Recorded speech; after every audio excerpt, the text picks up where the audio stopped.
सियाने लोगों का अखान है जो अगर कहीं दा ज़र्फ देखना होवे तो उको इज्जत देते देखो। अगर कहीं दी फितरत देखनी होवे तो उको आजादी देते देखो।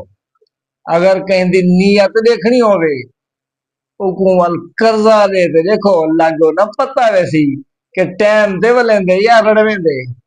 अगर इवें ही कहीं दी खसलत देखनी होवे तो उको कट्ठे रोटी खवाओ, खाना खवाओ। वो खाने खावाने च पता लग गया सी जो ओ के जी खसलत दा मालिक है।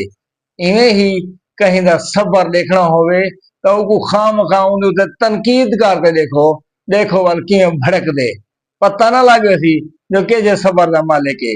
इवें ही सियाने आदन जो कहीं दा खलूस देखना होवे वल उनल मशवरा करके देखो। अगर मशवरा हूँ चंगा दिता तो खलूस हुंदा चंगा है।